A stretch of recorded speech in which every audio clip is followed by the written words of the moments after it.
for Q&A time with the relationship expert, America's relationship expert, Dr. Wendy Walsh is here. Woo! Okay, so we got Q&A coming in from Very Cool. Very Cool asks Dr. Wendy Walsh, how does a virgin survive in a class where most of his male classmates already lost theirs? And 15 years old. 15 years old and probably a boy. Most of his male classmates, right? So I think people need to understand that sexuality does not define masculinity. It doesn't define a man. And about 5% of American men are considered players. That means 3 partners a year for the last 3 years straight. So that's only 5%. The other 95% are this wide range of stuff. And I would say the answer really is to figure out all the other ways to be a man. Women, when they're looking for a mate, they look for intelligence, they look for trustworthiness, they look for ability to make money, sorry, but it's true. Long before they look for looks and sexual experience. And there's a great book I want to recommend to everybody out there. I didn't write it, but it's one of my favorite on young boys and adolescent sexuality called Challenging Casanova by Dr. Andrew Smiler, and it's a great one. Challenging Casanova. Coming in I'd like to add something. Yes, First, okay. Congratulations, Very Cool, on getting the name Very Cool. Because Right? a lot of people probably wanted that, and you achieved that dream.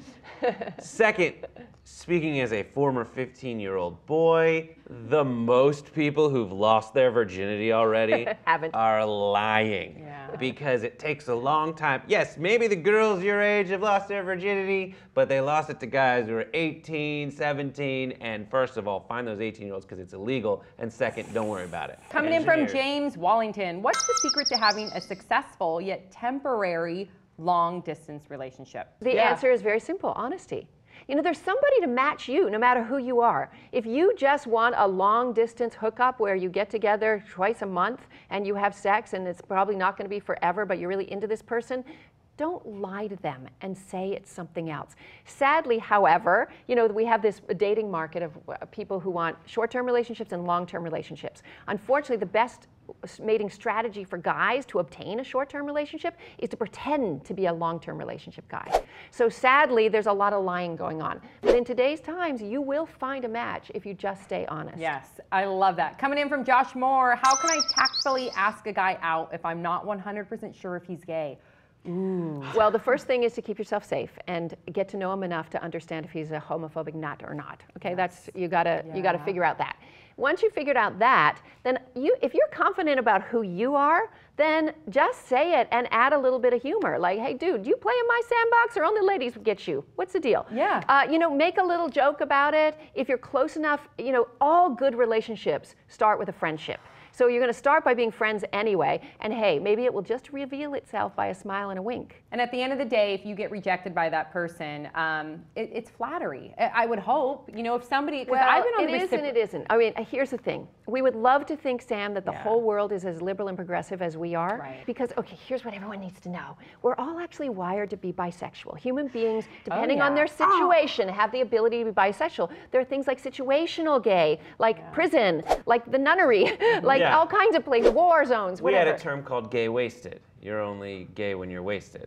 Okay, there you go. So there are situations where people act out they're bisexual, and there are other times where they conform to our culture's idea that you must be in one camp or another. When the truth is, if you look at the Kinsey scale, we all fall in a gray area somewhere in between. So in other words, our behavior may be heterosexual, but maybe our fantasy life is a little more exciting. I watched every episode of Orange is the New Black, so there you go. I'm not okay, we got to move on. Having said that, some men who self-identify as heterosexual feel uncomfortable when they get asked out by a gay man because it reminds them that they're bisexual, and they hate that feeling. Okay, got it. So they may not be. They get angry as a result. Okay, so gosh. Okay, so coming in from Facebook, from Shane Yu, being an expert on relationships, how have you changed your personal life after seeing so many different viewpoints on relationships? Good question. That's a really excellent question. Yeah. Well, I was a young player chick. I used to make a lot of money when I was young. I was a TV news anchor in Los Angeles, and I went an extra, and I was an extra. So I would go off air at 11 o'clock at night, hair and makeup ready after my third cappuccino. So I was out at the clubs. Oh my gosh, Wendy. That is amazing. I want to be a fly in the wall. And I had a great time. I didn't pay attention to my fertility window, and at 35, I sort of took the last man standing, who happened to be a non-smoking, non-drinking, vegetarian architect, and compared to the players I was running with, he looked great. And so we had 2 babies, lived together for 10 years, and then I became a single mother because I forgot to check if he would actually be a good husband. But it was great. But sperm is wonderful. My kids are really healthy and they're gorgeous and they're tall and all that. So I'm really grateful for that. So how have I changed? Well, as we go across the lifespan, our needs in relationships change naturally anyway. The 2 times in our life where people really need close relationships are when they're raising small children and when they're getting older and their body's starting to degenerate. You're seeing all these, by the way, I have all these friends in their 50s. There are weddings everywhere. I feel like I'm in my 20s again. I'm going to weddings all the time now because they're all settling down into their next big relationship. Okay. So as my question is, right now I'm in a committed relationship with both my children, and as my nest starts to get a little empty, I will think about choosing a caregiving guy more than a guy for the schlong or the sperm or the money or whatever. Love it. Love, love, love it. Okay, so this one is from also Facebook. Hey, Pop Trigger, I have an anonymous question for Dr. Wendy. I love her on Dr. Drew and her YouTube channel. I'm 23 and my partner is 34. We are thinking about marriage as a long-term goal, but since I'm young, I wonder whether I have enough life experience, to be sure about marriage, though at times I feel 100% sure. What is your professional opinion about tying the knot at a young age? Thanks, Wendy. You've been there. You have been there. Okay. You want me to answer it first, or what do you no, want to say? I want about you that to good answer question? it. Okay. Okay, the magic number is 23, so I want to wait a year for you. So if you get married at 23 or under, you've got like an 80% divorce rate. Yeah, the divorce rate is like, here's what I want everyone to understand about divorce rates. You always hear that 50% divorce rate thrown around. That only applies to marriages over 20 years. So if you've been married 5 years, you have an 85% chance of staying together for life. If you've been married 10 years, you have a 65% chance of staying together for life. But the big one that throws a clink in the whole problem is marrying under the age of 23. Because they want life experience. Because you change so much. You change so much. And isn't it important to get out there and date other people? This is a discussion to have when you're 24, so wait a year. Now, having said that, I also want to remind people that moving in together is really bad for marriage statistics. Really? So cohabitating, couples who cohabitate actually have less chance of marrying that person, and if they do marry, they have a higher divorce rate.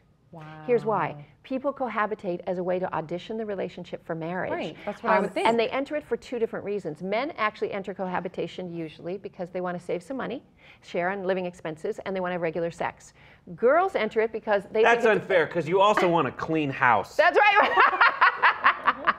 And girls enter it because they think it's a stepping stone to marriage. And so the only time when the cohabitation effect does not screw you up is when you actually have a marriage date on the calendar that's real, that's going to happen, and you move in to save money to plan for the wedding. Wow. Okay, so that's it for us today with Dr. Wendy Walsh. We will see you all next time on Pop Trigger.